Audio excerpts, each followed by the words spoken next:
Hello everyone, कैसे हैं आप सब लोग। आई होप सो लास्ट का जो सेशन था क्लास नंबर 4 वो आपको अच्छी लगी होगी। उसी की तरीके से आज हमारा जो क्लास का सेक्शन है वो नंबर 5 है। इसे ध्यान दीजिएगा, थंबनेल पे मत जाइएगा। क्लास नंबर 5, ठीक है। आप स्क्रॉल करिएगा, ये नहीं कि सारा पेज एक ही जैसा डिजाइन हुआ है तो आप कंफ्यूज हो जाएं, ठीक है। क्लास नंबर 5 है। आज का हमारा जो पहला क्वेश्चन है बहुत ही ज्यादा इंटरेस्टिंग है। चलिए देखिए, उकड़ू बैठे हुए बुद्ध, उकड़ू बैठे हुए जो स्क्वाट फॉर्म पे बैठते हैं ना, वो ही पोजीशन होती है। यहाँ पर अगर हम बात बेटा करते हैं तो उपनिष बुद्ध, इन्हें हम क्या कहते हैं, उपनिष बुद्ध, ठीक। जिसे अगर हम प्रॉपर अपनी हिंदी लैंग्वेज में बात करेंगे तो उकड़ू बैठे हुए जो बुद्ध है, इसका चित्र कहाँ से प्राप्त होता है। अब ऑप्शन की तरफ अगर हम चलते हैं तो पहला है अजंता, नेक्स्ट है आपका बाघ, थर्ड नंबर है जोगीमारा, बादामी। हाँ ठीक है, दो आपके कॉमन है, अजंता और बाघ। लेकिन ये जो चित्र प्राप्त हुआ है इसका जो आंसर है ये बाघ है। अब हम बात करते हैं, थोड़ा सा डिस्कस करेंगे। बाघ 1818 में इसको खोजा गया। किसने खोजा? डेंजर फील्ड, ठीक है। कहीं कहीं डेंजर फील्ड है और कहीं कहीं डेगर फील्ड है। दोनों को याद करने का सबसे इजी वे है बाघ। बाघ होता है हॉरिबल, ठीक है, जिसको देखकर लोग डरते हैं, इसीलिए डेंजर, एक खतरे की घंटी, यानी बाघ को किसने खोजा? डेंजर फील्ड ने खोजा 1818 में, ठीक है। अगर हम जोगीमारा की बात करें तो सबकी एक कुछ ना कुछ स्पेशलिटी है बेटा। तो जोगीमारा आपका जो है यहाँ पे सबसे पहला यानी सर्वप्रथम भित्ति चित्र खोजे गए थे, जो कि एक नाट्य उसमें था, प्रेक्षागार जिसे कहते हैं, नाट्यशाला के रूप में हम इसे जानते हैं, 300 ईसा पूर्व। अजंता की बात करते हैं तो इसका जो खोज है वो ठीक आपके बाघ की बात का रिकॉग्नाइज होता है 1818 का, ठीक। तो ये सारी चीजें याद रखिएगा। कंफ्यूजन इसलिए क्रिएट होगी कि अजंता में मैक्सिमम जो पिक्चर्स आपको मिली हैं वो आपकी बुद्ध की हैं। पूरा का पूरा जो फॉर्म है वो आपका बुद्ध के रिलीजियंस को महत्व रखता है, इंपॉर्टेंस रखता है, ठीक है। तो लेकिन यहाँ पर जो इसका आंसर है ये बाघ है। नेक्स्ट क्वेश्चन पे आते हैं। ऊंट की खाल यानी उस्ता कला चित्रांकन किया है। आप देखिए वर्ड्स पर बेटा बहुत ध्यान दीजिएगा। कभी कभी आप पढ़ते हैं लेकिन ध्यान नहीं जाता है कि ये इंपॉर्टेंट हो सकता है। उस्ता कला, ठीक है, ऊंट की खाल पर की जाने वाली कला को हम उस्ता कला कहते हैं। आप देखते हैं अगर हम इन सब आर्टिस्ट की बात करते हैं तो ये सारे के सारे बीकानेर से बिलोंग करते हैं, ठीक है। बीकानेर 1485 के लमसम राव बीको जी ने इसको स्थापित किया था। लूफे जो है ये आपके लास्ट आर्टिस्ट माने जाते हैं, लेकिन जो इसका जो आंसर है ये आपका हिसामुद्दीन, ऊंट की खाल पर, ठीक है, ऊंट की खाल पर चित्रांकन करने वाला बीकानेर का जो कलाकार है उसका नाम है हिसामुद्दीन। ये याद रखिएगा, ये इंपॉर्टेंट हो सकता है आपके लिए, को थोड़ा सा डिफरेंट है, ठीक है। राजस्थान की मैं बार बार बात करती हूँ कि बेटा कैटेगरी, सब कैटेगरी, वंश वगैरह आपको याद होने चाहिए, बेसिक नॉलेज आपको मोस्ट इंपॉर्टेंट। तो इसका राइट आंसर आपको क्या होगा? हिसामुद्दीन। नेक्स्ट क्वेश्चन, सन सिटी व ब्लू सिटी के नाम से कौन सा शहर जाना जाता है? जैसे कि पिंक सिटी के नाम से आपका राजस्थान जाना जाता है, उसी तरीके से सन सिटी और ब्लू सिटी के नाम से आपका जोधपुर जाना जाता है। कौन सा शहर जाना जाता है बेटा? जोधपुर, ठीक है, जोधपुर जाना जाता है, जिसे हम ब्लू सिटी के नाम से जानते। जोधपुर में आपका जो फेमस चित्र है, एक तो आता है आपका ढोला मारू, जो कि हर बार पूछा जाता है, ठीक है। ढोला मारू किस पर बैठे हैं? ढोला मारू ऊंट पर बैठे हुए हैं। ढोला मारू चित्र कहाँ से प्राप्त है? ढोला मारू जो चित्र है वो आपका जोधपुर से प्राप्त है। लेकिन यहाँ पे भी कंफ्यूजन होता है, कभी कभी ग्रंथ पूछते हैं और कभी ऑप्शन में दोनों ही दिया होता है, मेवाड़ भी दिया है और जोधपुर भी दिया। अगर चित्र की बात करेंगे बेटा तो जोधपुर को प्रेफरेंस करिएगा, ठीक है, क्योंकि अगर हम ग्रंथ हम पढ़ते हैं मेवाड़ शैली में, लेकिन जो चित्र हमें प्राप्त हुआ वो जोधपुर शैली के अंतर्गत ही आता है। ये एक यहाँ का बहुत ही ज्यादा फेमस चित्र है, दशहरा दरबार। दशहरा दरबार, ठीक है। ये इसके आर्टिस्ट का नाम है दाना। क्या नाम है? दाना। दाना के द्वारा दशहरा दरबार को चित्रित किया गया था। तो ये आपके लिए इंपॉर्टेंट चीज है। सन सिटी जोधपुर है। जोधपुर की एक स्पेशलिटी और भी है कि आप लोग अगर साड़ी पे थोड़ा सा बारीकी से ध्यान देते होगे तो गोटा पत्ती वाली साड़ियाँ बहुत ज़्यादा इस समय चलन में है। राजस्थान का जो मटेरियल है उदयपुर की साड़ियाँ हैं, ठीक है, तो वो जोधपुर का गोटा पत्ती बहुत ही ज़्यादा फेमस है। यहाँ पे आते हैं हम अपने थोड़ा सा क्लास के विषय में डिस्कस करेंगे। जैसे कि किसी बच्चे ने एक अभी रिसेंटली कमेंट किया था कि मैम वहाँ पे 2 ही वीडियो शो हो रहे हैं। एक्चुअली बेटा क्या है, ये जो पेज बनाया गया है ये अभी बनाया गया है आप लोगों के लिए, तो धीरे धीरे से उसमें कंटेंट स्टोर होगा।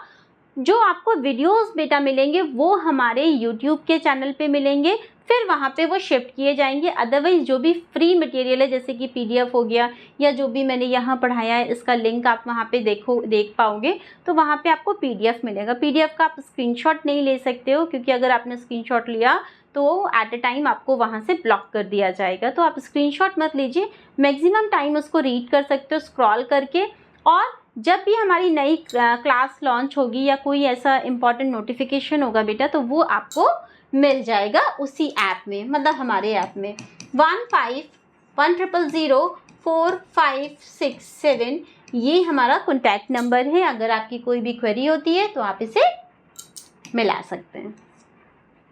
नेक्स्ट क्वेश्चन है जिंदा बहार आत्मकथा किसकी है? ये जो पर्सन है इसे आप देखिए, सिर्फ मैं बार बार यही बोलती हूँ कि फिगर दिखाने का पर्पस बस इतना है कि आप लोग उसको भूले नहीं, याद रखें, ठीक है। तो जिंदा बहार जो आत्मकथा है ये आपकी पारितोष सेन की है, पारितोष सेन की है। इनका जो जन्म दिवस है ये आपका 1918 ढाका में पैदा हुए बेटा। कहाँ पर? ढाका में पैदा हुए। हेमंत मिश्र ये भी आपके सेम ग्रुप के हैं, ठीक है, आपके कोलकाता ग्रुप के माने जाते हैं। हेमंत मिश्र आपके जलरंग में काम करते थे, अति यथार्थवादी चित्रकार हैं। और पारितोष सेन, इसी में एक नाम आता है रथिन मित्रा का, ठीक है। रथिन मित्रा भी मोस्ट इंपॉर्टेंट है क्योंकि इन्होंने पेन और इंक से इलस्ट्रेशन बनाया होगा। आपने अगर मेरा शॉर्ट वीडियो देखा होगा या देखते होंगे तो उसमें मैंने बाकायदा एक वीडियो अपलोड किया था और उसमें उनके पिक्चर्स को मैंने शो किया था। बहुत प्यारा इलस्ट्रेशन किया है, पेन और इंक से लाइन ड्राइंग है और कोलकाता को उन्होंने चित्रकारी करी है, तो उसे देखिएगा, ठीक है। नेक्स्ट आते हैं हम इस मूर्ति को पहचानिए। ये मैं बार बार रिवीजन इसलिए आपको करा रही हूँ कि आप इसे भूलिए नहीं। मार्सियास, इसका जो नाम है क्या है? मार्सियास। ये आपका बनाया है बालसेसर पारमोजर, ठीक है। कब बना है? 1680 to 1685। ये जो आपका स्कल्पचर है एक अनीश कपूर जी का भी है, उनका भी आप देखेंगे, उसके विषय में हम बाद में डिस्कस करेंगे, कंफ्यूज मत होइएगा। ये क्या होता है? एक वेदना की जब आप किसी अपने को खोते हो या बहुत ज़्यादा दुख से आप भरे होते हो तो क्या इंसान क्या करता है? स्क्रीम यानी चीखता है, परेशान होता है, तो ये अपने दुख को यहाँ पर दर्शा रहा है ये स्कल्पचर, ठीक है। तो ये जो आपका चित्र है इसे पहचानना है, तो ये इस चित्र का नाम है मार्सियास, ठीक। अगर हम बात करते हैं द फ्लगी, अगर आप लोग पढ़ते होंगे तो आपने ध्रुव मिस्त्री को पढ़ा होगा, पढ़ा है ध्रुव मिस्त्री, हाँ, चांद को भौंकता इस टाइप से है ना उनका एक चित्र जो जॉन मीरो का था, इनका भी है, ठीक है। तो द फ्लगी है। अभी इसका अगर हम प्रेजेंट टाइम का डिस्कशन करेंगे तो बेटा ये जो नाम है द रिवर में कन्वर्ट है। क्या नाम है? द रिवर में। नेक्स्ट अगर हम बात करते हैं मोसेस, मोसेस आया है, ये डिग्री कॉलेज का प्रश्न आया था फर्स्ट टाइम। मोसेस पहले से तो नहीं पता था, ठीक है। मोसेस जो है ये आपका माइकलएंजेलो का है। बालजाक मैंने अभी लास्ट अपनी क्लास में आपसे डिस्कस किया है, ये रॉडिन का है। किसका है? ये रॉडिन का है, ब्रॉन्ज में बना है। किस में बना है? ब्रॉन्ज में बना है, ठीक है। नेक्स्ट पे आते हैं।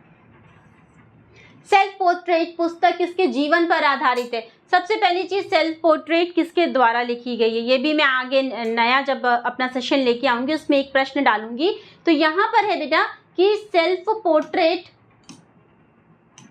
हाँ, सेल्फ पोर्ट्रेट पुस्तक किसके जीवन पर आधारित है? तो वही मैंने कहा ना, डीप अगर आप पढ़ेंगे तब आपको पता होगा। ये तीनों के तीनों आपके मूर्तिकार हैं। कौन है?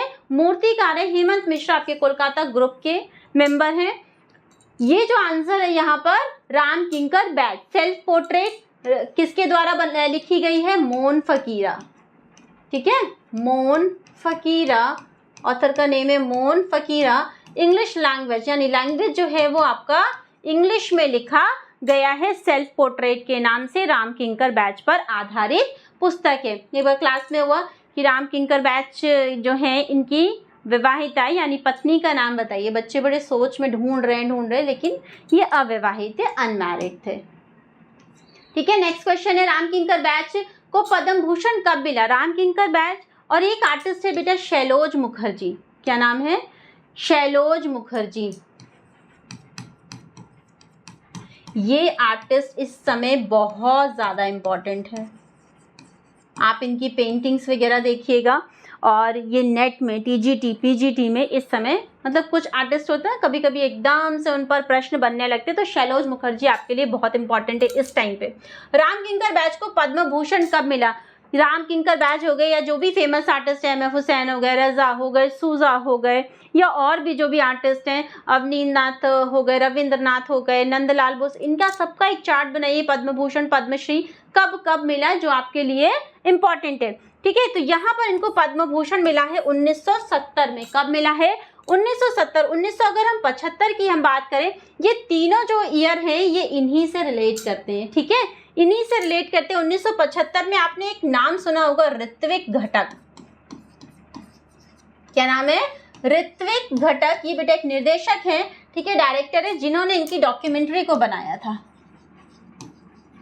ठीक है, डॉक्यूमेंट्री बनाई थी किसने? ऋत्विक घटक के द्वारा राम किंकर बैच पर आधारित डॉक्यूमेंट्री बनी थी। अब इसकी बात करते हैं 1979। 1979 में इनको डीलिट की उपाधि मिली थी। ठीक है, डीलिट की उपाधि मिली थी। 1976 ऑल्सो इम्पोर्टेंट, यहाँ पर ये ललित कला के फेलोशिप चुने गए थे। ठीक है, फेलोशिप, तो इससे तो आप थोड़ा सा हटा सकते हैं, ये इतना इम्पोर्टेंट नहीं है, लेकिन हाँ 1975 ऋत्विक घटक के द्वारा इन पर आधारित डॉक्यूमेंट्री डेवलप करी गई थी। 1979 पे इनको डीलिट की उपाधि दी गई थी और मोस्ट इम्पॉर्टेंट पार्ट है ये आपका 1970 इनको पद्म भूषण प्राप्त हुआ था। ठीक है, नेक्स्ट आर्टिस्ट है हेमा उपाध्याय। हेमा उपाध्याय, इन्हें आप सर्च करिएगा, इनकी स्टोरी बहुत ही ज़्यादा इंटरेस्टिंग है। इनका डेथ हो गया था, मर्डर हुआ था इनके और इनके एडवोकेट का, तो थोड़ा सा स्टोरी आप ध्यान रखिएगा। और उस टाइम पे ये बहुत ही चर्चित आर्टिस्ट के रूप में जानी जाती थी। जैसे कि आप चीज़ों को देख रहे हैं, इन सब जो बिखराव है, इससे आपको समझ में आ रहा है कि इनका माध्यम क्या है, ये किस मोड में काम करती थी। तो यहाँ पे बेसिकली प्रश्न है हेमा उपाध्याय का माध्यम क्या है। यहाँ पर कम से कम 2 से 3 आर्टिस्ट आपको मिल रहे होंगे, इंस्टॉलेटर का जो काम करते हैं, इंस्टॉलेशन बनाते हैं, उनको भी आप एक इंडेक्स की तरीके से याद करिए। यहाँ पे लिखिएगा इंस्टॉलेटर, और जितने भी आर्टिस्ट मिल रहे हैं आप उनको एक ही सीक्वेंस में लिखिएगा। तो कभी कभी कोई भी प्रश्न आता है ना कि ये आर्टिस्ट है तो ये किस, इनका माध्यम क्या है, इनका मोड क्या है, किस मीडियम में काम करते हैं, किस लिए विश्वविख्यात है, किस लिए प्रसिद्ध है, इस तरीके के प्रश्न आते हैं, तो आपको ये पता होगा कि हाँ हेमा उपाध्याय कौन है। तो हेमा उपाध्याय का माध्यम क्या है? इंस्टॉलेशन, चित्रकार, मूर्तिकार या इनमें से सभी। जो बेसिकली ये फेमस है बेटा, तो ये इंस्टॉलेशन के लिए फेमस है, जो कि आपको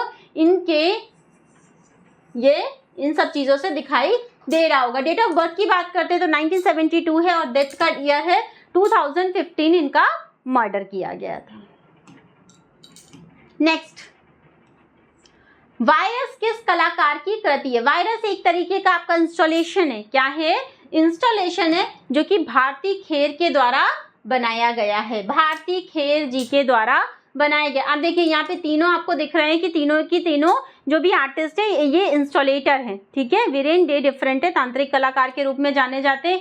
हेमा उपाध्याय, विवान सुंदरम और भारती खेर, जो कि आपकी सुबोध गुप्ता की वाइफ है। सुबोध गुप्ता की वाइफ है। अभी देखो, अब वाइफ के उसमें याद आया, कल बेटा एक क्वेश्चन डिस्कस हुआ था स्टेला क्रैमरिश। ठीक है, जो स्टेला क्रैमरिश है वो डिफरेंट है।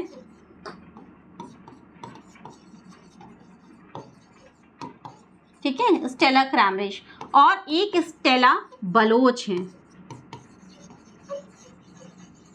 स्टेला बलोच, जो स्टेला बलोच है बेटा ये है 1897 और ये है 1896। ठीक है, सेम है, सर नेम का डिफरेंस है। ये जो है ये आपकी ए.के. स्वामी की वाइफ है। ठीक है, ए.के. स्वामी की वाइफ है कौन? Stella Bloch. क्रैमरिश को हटा दीजिएगा, क्रैमरिश आपकी एक क्यूरेटर के रूप में जानी जाती है, लेकिन स्टेला क्रैमरिश का नाम ए.के. स्वामी जी के साथ बहुत ज़्यादा जुड़ा रहता है कि जैसे बुक्स वगैरह हो गया या किसी भी चीज़ का एक कहते हैं ना कि प्रस्ताव हो गया, या उस टाइम पे बहुत फेमस पर्सनालिटी थी दोनों के दोनों, या गैलरीज वगैरह को इंट्रोड्यूस कराना, ये बहुत सारी चीज़ों में ये दोनों ही फेमस थे। लेकिन जो वाइफ का नेम आता है वो स्टेला बलोच आता है। दोनों ही अमेरिकन हैं, ठीक है, दोनों, स्टेला क्रैमरिश भी अमेरिकन है और ये स्टेला बलोच भी अमेरिकन है। ये जो है ये एक चित्रकार और जर्नलिस्ट और एक डांसर के रूप में महत्वपूर्ण है, और ये जबकि आपकी खोजकर्ता भी हैं, कला समीक्षक भी हैं, और इनके लिए भी आप दोनों ही इम्पॉर्टेंट है। लेकिन यहाँ पे वाइफ का नाम जो होगा वो स्टेला बलोच होगा। यहाँ ये भारती खेर किसकी वाइफ है? सुबोध गुप्ता जी की। और वायरस किस कलाकार की कृति है? भारती खेर का है। नेक्स्ट प्रश्न आते हैं, ये देखिए यहाँ पे आपको दिखाना है, ये है वायरस। भारती खेर की स्पेशलिटी क्या है? भारती खेर की स्पेशलिटी है बिंदी, ठीक है, डॉट का यूज करके ये काम करती थी। कैसे? कभी कभी ओरिजिनल बिंदु भी है और कभी कभी डॉट्स भी है। तो आप ये सीक्वेंस देख रहे हैं कि अगर आपको थोड़ा बहुत भी समझ में आ रहा होगा तो ये एक के ऊपर एक बिंदी रखी गई है, ठीक है, और ये सीरीज है, ठीक है। क्या है बेटा? ये सीरीज बनाई गई है, एक श्रृंखला बनाई गई है। आगे भी अभी हम आपको शो करेंगे। तो ये आप सीक्वेंस देख रहे होंगे कि इस तरीके से बनाया गया है, ये पूरे के पूरे डॉट्स हैं, बिंदियां हैं।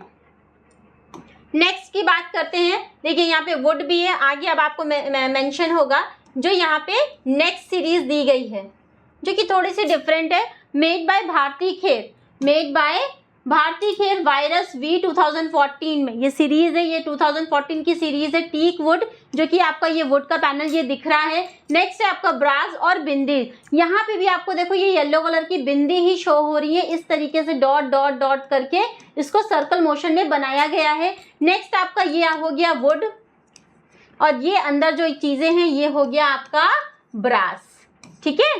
तो ये आपका वायरस है जो कि भारती खेर का बहुत ही ज्यादा फेमस है। एक एलिफेंट भी बहुत फेमस है।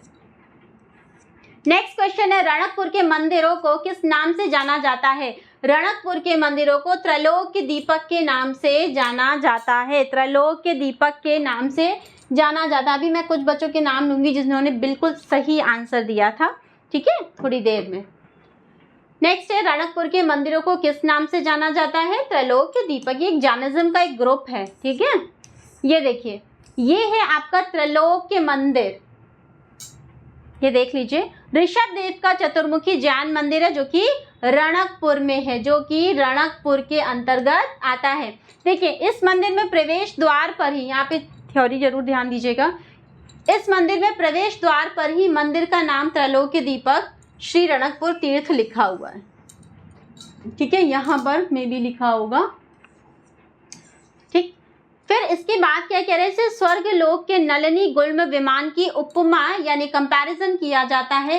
इसका निर्माण 15वीं शताब्दी में मेवाड़ के शासक राणा कुंभा के मंत्री धरना शाह, यानी जो प्रॉपर नेम है वो आपका धरन शाह ने करवाया था। ये आपका त्रैलोक्य दीपक जो कि रणकपुर का मंदिर है, ठीक है, जैन पर आधारित है। नेक्स्ट क्वेश्चन, सुबोध केरकर कौन है? सुबोध केरकर भी एक इंस्टॉलेटर हैं, इन्हें भी आप जरूर याद करिए। मैंने कहा ना आज आपके कम से कम 3 से 4 इंस्टॉलेटर के नाम आपको मिल गए हैं। पिक्चर दिखाने का क्या उद्देश्य है? पिक्चर दिखाने का उद्देश्य सिर्फ यही है कि आप इसे याद करें। तो यहाँ पर जो इसका राइट आंसर होगा ये होगा इंस्टॉलेटर। क्या होगा? इंस्टॉलेटर। सुबोध केरकर कौन है? सुबोध केरकर इंस्टॉलेटर है। बहुत जल्दी बस लाइव क्लास स्टार्ट होने वाली है, ठीक है, टाइमिंग आपको मेंशन कर दी जाएगी ऐप में और चैनल पे। नेक्स्ट क्वेश्चन है, प्रथम कागज बनाने का कारखाना भारत में स्थापित हुआ, कहाँ हुआ? तो ये हुआ है कोलकाता। कहाँ पर हुआ है? कोलकाता। गोवा की बात करते तो गोवा में सबसे पहले आपकी प्रिंटिंग प्रेस लगाई गई थी, ठीक है, प्रिंटिंग प्रेस लगाई गई थी। और यहाँ पर जो नाम आ रहा है ये प्रथम कागज का है। क्या है? प्रथम कागज का है, जो कि 1882 के आसपास का बना हुआ है। कब का है? 1882 के आसपास का है, ठीक है। और अगेन आप लोगों को बहुत बहुत थैंक यू कि आप लोगों ने जो मेरा कल का वीडियो था उसको आपने इतना अच्छा लाइक शेयर और कमेंट किया है, ठीक है, बहुत बहुत धन्यवाद उसके लिए। यहाँ पे एक नया क्वेश्चन है, नया क्वेश्चन क्या, ये इंपॉर्टेंट क्वेश्चन है। हेनरी माथिस के किस वाद से जुड़े हुए हैं? हेनरी माथिस का जॉय ऑफ लाइफ बहुत ही ज़्यादा फेमस है कृति, ठीक है, पेंटिंग है जो कि बहुत ज़्यादा फेमस है। ये जो बंदा है ये आपका हेनरी माथिस है, जो कि किस वाद से जुड़े हैं? जंगलवाद से। किस वाद से जुड़े हुए हैं? जंगलवाद से जुड़े हुए हैं। ये सारे के सारे जो वाद हैं ये इंपॉर्टेंट है। इसका भी एक चार्ट है जिसके अकॉर्डिंग अगर आप पढ़ना चाहेंगे ना तो वो बहुत जल्दी मैं आप लोगों के सामने लेके आऊँगी, और सच मानिएगा ना उस चार्ट से आपको वाद के जितने भी आर्टिस्ट हैं, फेमस आर्टिस्ट हैं, वो आपको ईयर के साथ आपको याद हो जाएंगे।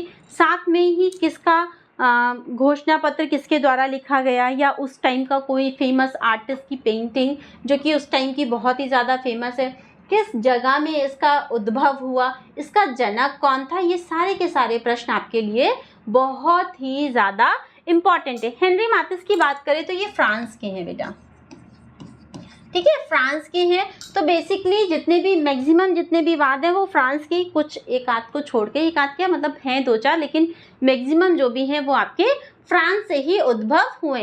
जंगलवाद को भी हम फाविज्म कहते हैं। हेनरी माथिस इनके जनक माने जाते हैं, यानी आप एक तरीके से फादर मान सकते हैं कि फाविज्म का जनक कौन है, वो आपके हेनरी माथिस हैं। इनका जॉय ऑफ लाइफ, ठीक है, जॉय ऑफ लाइफ 1906 में बना है बेटा। कब का बना है? 1906 में बना है, और मोस्ट इम्पॉर्टेंट है, ठीक है, मोस्ट इम्पॉर्टेंट है, लंदन में इसको रखा गया है। और अगर एक बात हम करते हैं यहाँ पे, इनका एक था लाल चित्रकार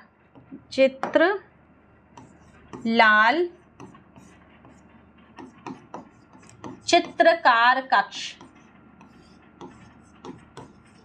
ठीक है, ठीक है, ये इनका पेंटिंग इम्पॉर्टेंट है, इसलिए मैं इसको लिखवा रही हूँ कि ये आप लोगों ने द स्टूडियो भी पढ़ा होगा, ठीक है, द स्टूडियो किसका है, और द पेंटर स्टूडियो,